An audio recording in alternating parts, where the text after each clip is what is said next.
Et bonsoir tout le monde.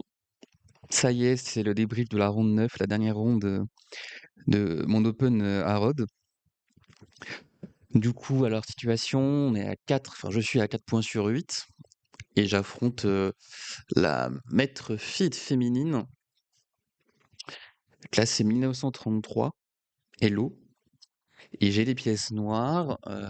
Alors je me prépare un petit peu pour cette partie parce que euh, la ronde 7, elle a joué juste à côté de moi. Et j'ai vu qu'elle jouait des lignes avec cavalier 3, son adversaire a fait C5, et elle a répondu B3. Une sorte de Réti Nimzo Larsen. Et ça, bon, j'ai pas forcément beaucoup d'idées contre. Donc j'essaie de me préparer un peu, je prépare un petit setup. Alors on commence la partie, elle fait cavalier F3, donc pas de surprise. J'envoie D5, une Réti classique, elle fait bien B3. Et là je joue une ligne, je vais pas dire une petite ligne, parce que c'est un peu abusé, mais une ligne qui est pas dans les 2-3 premiers coups sur les explorateurs Lichess ou Chess Club. Et en fait, avant la partie, je prépare ce setup, je vois que les pièces sont un peu toujours au même endroit, je regarde 3-4 parties de grand maître pour voir comment ils ont tenu avec les noirs. Et j'envoie fou G4. Euh, Comme ça, je vais pouvoir après fermer ma chaîne de pions avec E6, et mon fou sera pas enfermé, un peu dans le même esprit qu'une carocane. Voilà, j'avais préparé deux coups E3 ou fou B2. Elle commence par E3, donc je sens le cavalier en F6, elle fait fou B2, et je mets mon cavalier en D7 pour défendre mon autre cavalier et pas ruiner ma structure de pion si jamais elle faisait fou prend F6. Elle enchaîne avec fou E2. Alors là, j'avais préparé aussi un peu des setups avec plutôt G3, fou G2, le double fianchetto, euh, pour après faire D4 ou C4, un peu comme une sorte de catalane bizarre ou une hérétique, quoi. Bon, bah, je fais E6, mon setup habituel, enfin, habituel, mon setup préparé, elle fait C4, pas de souci, je fais C6. Petit roc, fou D6, cavalier F3, petit roc, H3. Bon, dans les parties que j'avais vues, parfois ils échangeaient en F3 ce fou contre cavalier, mais souvent ils le faisaient pas, donc je décide de continuer les parties de grand maître que j'ai analysées.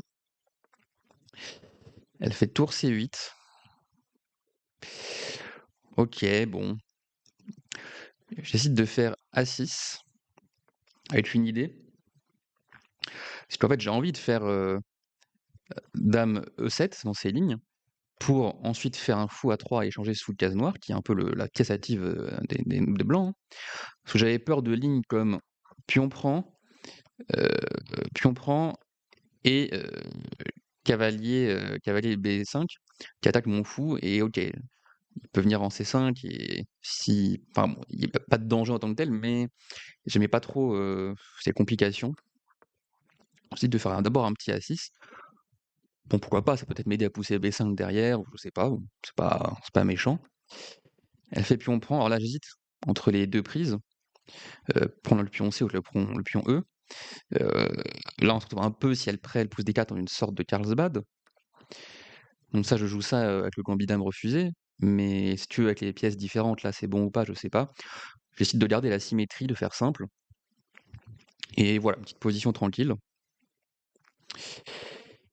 Et là, elle fait cavalier D4. Bon, bah j'échange les fous, très logique. Et là, dans la partie, je vais avoir un petit peu peur d'idées à base de F4, F5, pour venir un peu miner ma chaîne de pions. Je décide que c'est pas si grave que ça. Je fais quand même du coup mon dame E7. Et là, j'avais peur du coup des F4, mais j'aurais fait, je pense, G6 par exemple, pour empêcher F5 tout de suite. Alors je me dis peut-être qu'elle fait F5, elle sacrifie le pion, mais elle ouvre les lignes sur mon roi et tout. Bon, vite ça doit aller quand même. Et là, elle fait D3. C'est un coup que j'ai pas trop compris, à part le fait que ça enlève la case E4 pour mon cavalier. Mais est-ce que j'aurais vraiment eu envie, imaginons sur je sais pas, ce coup-là, vraiment envie de faire cavalier E4, prise dans cette structure de pion. À un moment, j'ai hésité après à faire F5 aussi, par exemple F4, F5 par exemple, et pour avoir cette structure un peu bizarre, mais qui au moins bloque ces idées de F4, F5. Après G4, par exemple, G6. Et ok, bon, pourquoi pas. Mais bon, elle fait D3, et moi je fais mon plan, hein, fou A3, j'échange ses fous. Et voilà, on a cette petite position qui paye pas de mine. Elle fait tour C2, donc là je comprends qu'elle veut doubler sur la colonne C, que si après elle peut rentrer en C7 ou quoi, ça va pas être bon pour moi. Donc j'essaie de faire, tour C à C8 et alors là je suis assez vigilant, j'essaie de calculer les tactiques à base de cavalier B5. Alors pour l'instant ça fonctionne pas, parce que je peux juste prendre, mais en fait, je me dis si je veux doubler derrière, donc elle double, en fait je fais tour C7 pour après doubler moi-même et là je calcule que ça du coup il y a pas de problème avec cavalier B5. Heu, alors au début je me dis juste: tour prend tour, cavalier prend A3 et après je peux faire par exemple tour prend E2, cavalier prend E2 et OK, si vraiment j'ai des soucis, je vais faire tour B8 comme ça quand elle vient en C7, la tour, il y a pas de problème. Ça je me dis: «Ça va» et après dans la partie, je vois aussi une idée qu'en fait si elle fait ça, je peux faire dame C1 échec, tour prend, on va dire roi H2 et après en B5. Donc je suis assez content de voir ces lignes-là, je me dis: «OK, pas de souci, je peux jouer ce tour C7». Et là elle fait G4. Alors j'ai pas compris l'intérêt, profond de G4, par contre ça affaiblit un peu son roi et ça joue pas trop pour nos colonnes ouvertes, à l'aile dame, mais bon je vais pas me plaindre. Du coup je double mes tours. Et là elle fait dame E2. Bon, défend le cavalier, défend la tour, comme ça maintenant sur cavalier, alors si je juste, je sais pas, H6, sur cavalier B4, B5 pardon, heu, je peux plus faire dame prend E1 parce qu'après dame prend, la tour bloque. Alors je pourrais du coup toujours faire, pour il y a pas de problème, hein, je peux jouer toujours ma ligne. Alors là, j'ai le choix entre prendre la dame ou prendre la tour. Mais bon, je prends juste la dame et il y a pas de problème de mettre du couloir parce que j'ai par exemple cavalier F8 ou roi H7, il y a pas de souci. Donc je suis assez vigilant, je me dis que ça va et je fais cavalier E8 parce qu'en fait, j'ai peur d'idées un peu farfelues. Par exemple sur H6, j'ai peur de cavalier prend D5 pour, heu, pour vous dire, hein, parce qu'en fait, j'avais pas vu dans la partie qu'une fois que je reprends le cavalier, ça défend ma tour C7. Du coup, il y a pas de souci. Pour le début, je me suis dit: «OK». Du coup, en fait, comme depuis le début, je calcule tout le temps les échanges des tours, je suis resté là-dedans, je calculais tour prend, mais la cavalier prend F6, échec intermédiaire, j'ai pris F6 et après la tour qui reprend, bah, elle a juste gagné un pion, enfin, elle a gagné un pion et j'ai rien pour. Donc je fais cavalier E8 pour défendre, en fait, ma tour. Elle bouge son roi, donc il y a plus d'histoire d'échecs avec les tour prend et tout, donc pourquoi pas. Je reviens en C7 maintenant avec la dame, parce que justement, il y a plus ces histoires d'échecs. Donc si je fais, je sais pas, H6, j'ai peur maintenant des cavaliers B5, alors qu'ils fonctionnent pas parce que le cavalier défend, la tour, mais je me dis: «J'ai pas envie de rester dans des thèmes un peu bizarres, madame fait plus grand chose là-bas, je reviens avec madame». Bon, elle bouge le cavalier en A4, bah, j'échange tout et alors là, je me dis qu'elle a la colonne ouverte, mais je vois une idée pour essayer de la reprendre. Je me dis: «Bon, très fin Adrien, tu vas faire B5, tu attaques le cavalier, il peut pas venir en C5 ou en B6, donc si le cavalier, elle vient par exemple en C3, je vais faire dame C5, je cloue un peu le cavalier et bah, là, me reprend le contrôle de la colonne. Je vais pouvoir faire cavalier par exemple, E5, attaquer le pion D3, enfin, bon, je me dis: «Ma position, ça va» et je me dis: «Si elle vient en B2, bon, bah, OK, je peux quand même venir avec la dame en C5, prise et là, j'essaie de calculer s'il y a pas des par exemple B4 qui attaque son cavalier, j'essaie de venir en D7 et si mon pion peut pas être facilement attaqué, même s'il vient en C6, bon, ça va». Donc je suis assez confiant dans la partie, sauf que, bah, mon adversaire me surprend, négativement. Fait qu'elle va jouer un coup que j'avais pas du tout anticipé et qui va s'avérer être redoutable. Elle joue dame C8. Donc là, c'est un peu le malaise parce que je comprends. Je suis quand même content, on va dire, de voir une mini idée dans la partie, même si bon, c'est la seule idée qu'il pouvait y avoir, donc je vais pas trop non plus m'inventer que si je prends le cavalier, la cavalier C6, en fait, je dois défendre mon cavalier en E8, sinon il y a mat. Heu et si je fais dame F8, bah, dame prend D7. Alors j'essaie de voir ses positions en faisant prise, mais je me dis, en fait, mon pion à A6, il va être perdu facilement et son pion va passer à dame, enfin va Mes pièces sont pas actives du tout, donc j'aime pas ça. Donc je décide de jouer roi F8, qui je trouve être le meilleur coup en plus, donc je suis assez content. Sauf que là, elle vient avec maintenant cavalier C3, donc elle se sort de l'attaque du pion. Elle menace toujours de s'infiltrer un peu partout avec ses cavaliers. Maintenant, je vais faire dame D6, avec l'idée de pouvoir ramener un peu ma dame où je veux. Maintenant, le cavalier en 8 est protégé, le cavalier en D7, il peut bouger. Mais elle fait quand même cavalier C6, avec pour idée de venir m'embêter. Et là, je vais faire une erreur. En fait, je vois pas le bon coup. Donc elle attaque le pion A6. Et elle menace toujours un peu des dingueries. Si madame ne peut pas bouger n'importe où, sinon le, le cavalier est perdu. Et je peux pas non plus pousser A5, sinon le cavalier prend B5. Et là, c'est A4. Au début, je me dis, je vais peut-être faire cavalier C5 pour défendre le pion et m'en sortir. Parce qu'en fait, je vois qu'il y a D4. Et alors, là, moi, je me suis arrêté là, mais l'ordinateur, je vous le dis, continue avec dame D7 en fait. Et bah, s'il y a par exemple dame A8, on fait dame B7. En fait, on chasse cette dame et lorsqu'elle reprend, le cavalier s'en sort. Bon, pour voir ça, faut être balèze quand même. Enfin, balèze, en tout cas pas à mon niveau.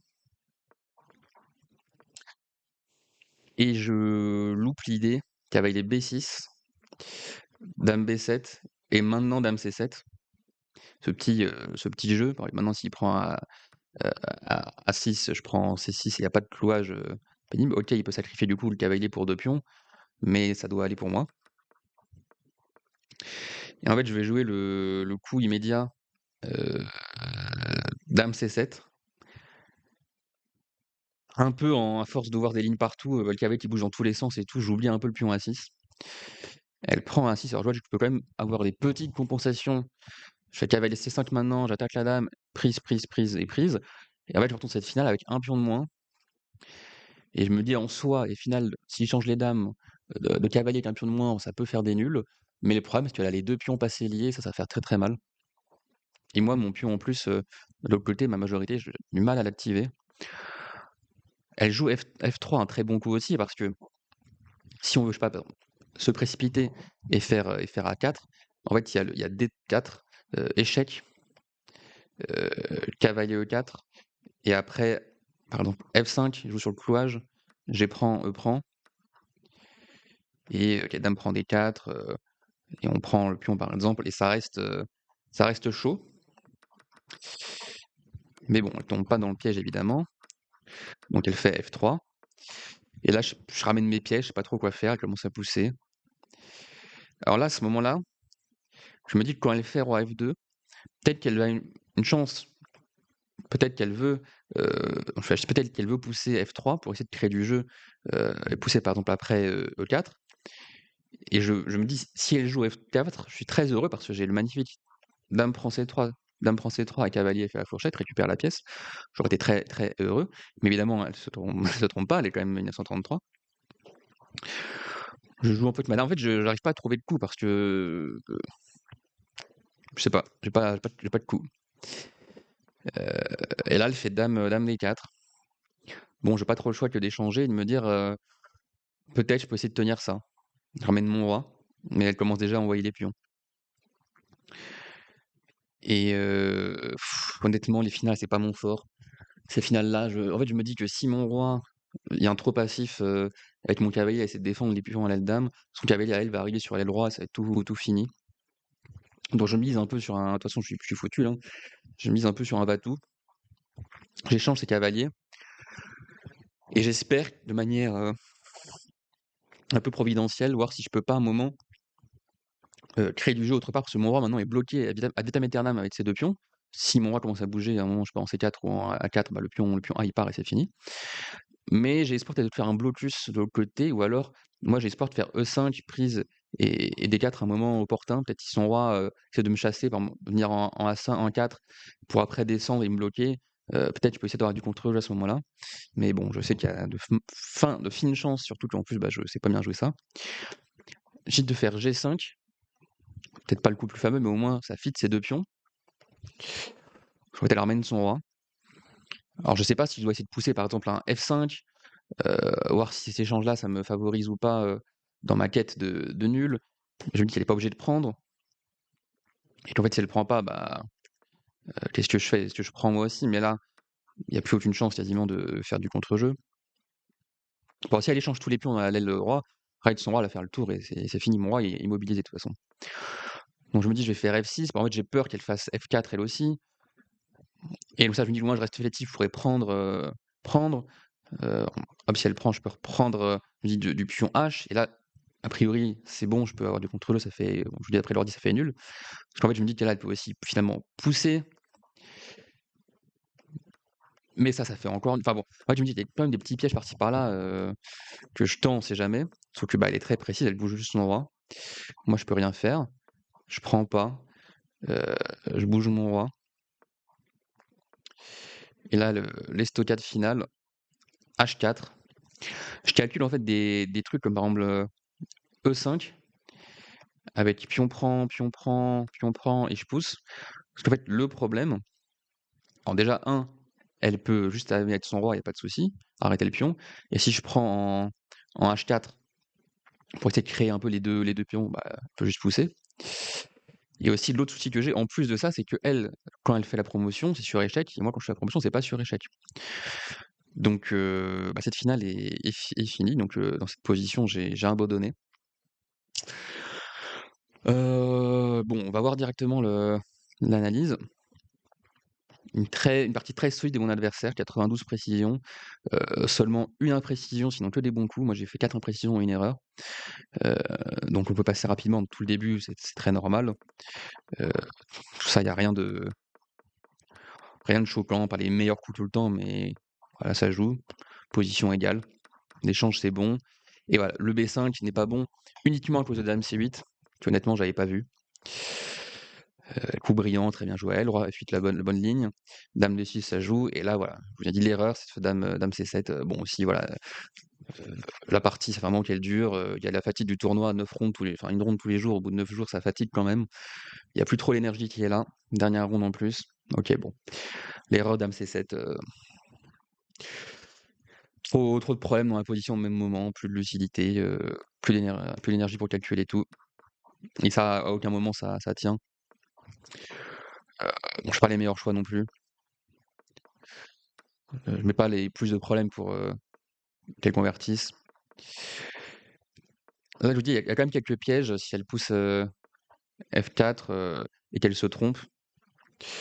Il peut y avoir un peu de quelques pièges que j'ai mentionné tout à l'heure, mais elle tombe dans aucun piège et j'abandonne. Donc, au niveau du tournoi, au bout de la 9e ronde, je termine du coup à 4 sur 9 et je termine 26e. À l'Elo, au départ, j'étais 23e, du coup, je termine 26e. Donc, vu les premières parties où j'ai mal joué et alors je vais pas dire non, là pareillement, j'ai quand même eu des bons appareillements au global, mais on va dire sur mes 9 parties, j'ai joué 3 titrés, dont le grand maître à 2541. Je fais une performance Elo à 1810. Donc voilà, plutôt content quand même, vu comment j'avais commencé. Et j'ai pas encore, au moment où je tourne la vidéo, l'information sur combien de points Elo je gagne, enfin je perds en l'occurrence, à la fin de ce tournoi, vu qu'on est encore que le 30 juin. Je pense que je dois perdre, je sais pas, une quinzaine de points ou peut-être 20. On verra les coefficients 40, ça peut être violent, donc j'espère que je vais pas en perdre trop. J'espère quand même rester au-dessus des 1800, mais bon, de toute façon, les lots, ça vient, ça vient, ça part, hein. Si je repasse 1780, c'est pas grave. On remontera avec les interclubs à la rentrée, pas de souci. On continuera de toute façon à travailler. Le tournoi, donc c'est quand même une bonne expérience. Et surtout, c'est assez encourageant parce que là, la partie est quand même assez solide. Et ok, je me fais avoir sur un dame C8 que j'ai pas vu en finale, en fin de partie. Ok, bon, bien joué à mon adversaire et c'est assez dur pour moi. La ronde d'avant contre l'autre maître feed, Je fais pareil, une partie assez solide, assez sérieuse, mais je me fais avoir pareil au 28e coup, je sais pas quoi, sur une tactique que je loupe après avoir beaucoup de problèmes, dans ma position. Heu, OK, c'est quand même des parties que je perds évidemment, mais du combat contre des forts joueurs. Les parties que je gagne sinon, elles sont assez convaincantes la plupart du temps, et dans mes 2 autres défaites sinon contre les non titrés, cette partie en ronde, 4 où, bah, oui, je me fais mater un peu bêtement, enfin, c'est quand même un mat un peu compliqué, mais, alors que j'avais une position gagnante, je me suis laissé trop avoir par mon envie de gagner une pièce, dommage. Et sinon la ronde 2, OK, je loupe juste, ce fou E4, qui était bien joué, que j'avais pas vu, on va dire que c'était temps de me mettre dans le tournoi, disons ça. Mais donc voilà, au global, je réalise quand même un plutôt bon tournoi pour mes conditions, mon entraînement et mon état pendant le tournoi au global. En tout cas, un très bon moment passé, puis, bah, j'espère que je pourrai refaire des tournois comme ça, dans le futur. Bah, voilà, je vous remercie d'avoir suivi, cette vidéo et pour ceux qui ont suivi les 9 rondes, bah, bravo à vous et on se retrouve, bientôt j'espère pour d'autres vidéos, à nouveau peut-être sur des parties, chess.com, des puzzles ou des différents thèmes. Allez, salut, salut!